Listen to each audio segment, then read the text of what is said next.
President Cyril Ramaphosa said to announce changes to his cabinet tonight. The attention, in some respects, will be on who he appoints as the new electricity minister. Some opposition parties have slammed the president's decision to even create this position to begin with, saying it's not necessary and will cost taxpayers at least 30 million rand a year. However, Ramaphosa says the appointment is significant in order to deal with the country's energy crisis.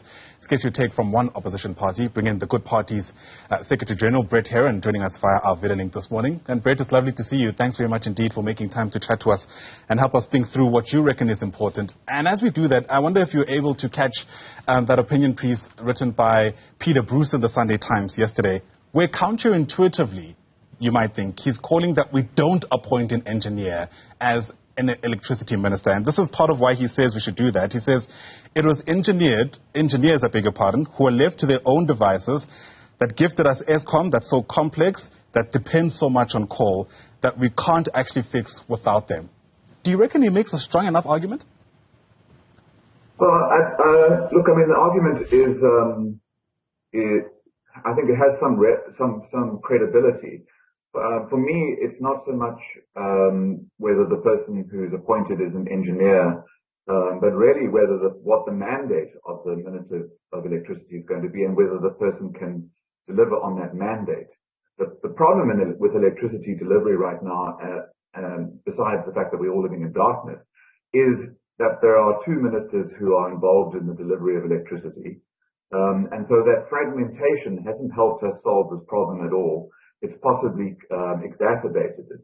So it's really, for me, what is interesting is going to be what the mandate of that minister is, what authority that minister will have, and then you can look at the incumbent or the person who's appointed and say, is this person able to live up to that mandate, deliver on that mandate, and exercise that authority? And I don't think you need to be an engineer to do that.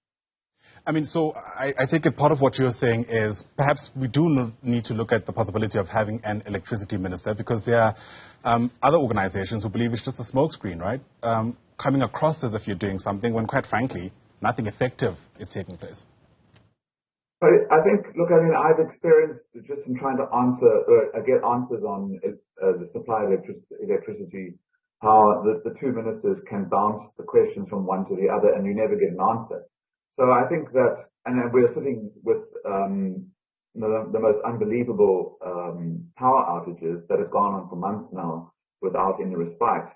So I think that I will feel comfortable and assured once I've seen what this Minister of Electricity's mandate is and how it relates to the current mandate of the Minister of Public Enterprises and the Minister of Mineral Resources and Energy. So for me, the question of whether we need a Minister of Electricity, I didn't think we needed one.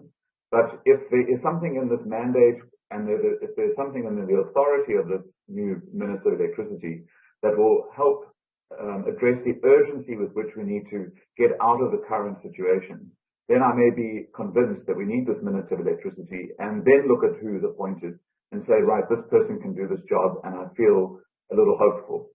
Sure. Speaking about hope, South Africa has been criticized for years for not being able to shake off this messiah complex, right? This idea that there's this one person that's going to solve any kind of complex issue. I wonder to what extent this electricity minister has that burden before even starting day one on the job. Well, I think this whole cabinet reshuffle has got this burden, and that will include the Minister of Electricity, because there's a lot of despair in the country, and there has been a lot of attention on this reshuffle. So South Africans are looking to this reshuffle for some hope. And so what the president does in this reshuffle is really going to determine whether South Africans continue to live in despair, or whether, despite the fact that a new cabinet is unlikely to be able to fundamentally change the outcomes in the year before the election, if there are changes that demonstrate that performance is considered, so non-performance is considered, whether people are removed for not implementing or failing to implement the plans that the president himself has announced, or if there's a strong indication that the president is taking into account the outcomes of investigations like the State Capture Commission. So you see some major changes, then I think that we can restore hope, and including for the Minister of Electricity. Yeah. I wonder how much time we should spend also speaking about the relationship that this minister ought to have with the CEO, keeping in mind that there's an acting CEO currently in place. And I suppose as we think that through, it's worth also reflecting on the circumstances under which previous CEOs have left. I mean, Andre de Ruyter's departure is well known because it's the most recent. But in the past, I'm thinking of Phakamani Khatebe, for instance, who left because of ill health. This idea that anybody who tries to touch the fixing of Eskom actually gets, in some ways, affected themselves. Well, I mean, the announcements or the interview that de Ruyter gave, where he pointed out the political interference and the operation of corrupt cartels. I mean, those are big challenges that any CEO would struggle to deal with. And I mean, part of the problem is that we are going to have a Minister of Electricity, but the shareholder minister is not the Minister of Electricity. And I mean, there have been some allegations that the shareholder minister, Pravin Gordhan, Minister of Public Enterprises, bypasses the CEO and goes directly to executives and issues instructions. So there is a challenge for this new Minister of Electricity, and that's why, again, I say I'm very interested in what the mandate and the authority of this minister is going to be, because unless that minister has the authority to deal directly with the supply of electricity and what it takes to make sure that consumers are getting electricity to their homes and their businesses, then if the minister doesn't have that authority and is just a sort of caretaker minister in the presidency, then I think we have a problem, because there is still a shareholder minister. And then there's the minister who determines how much electricity may be procured from IPPs. Now, because the president has taken so much time in making the announcement around who this electricity minister ought to be, there's obviously been a lot of speculation. Names have been thrown around. You already agree that the person doesn't necessarily have to be an engineer, but do you have a person in mind?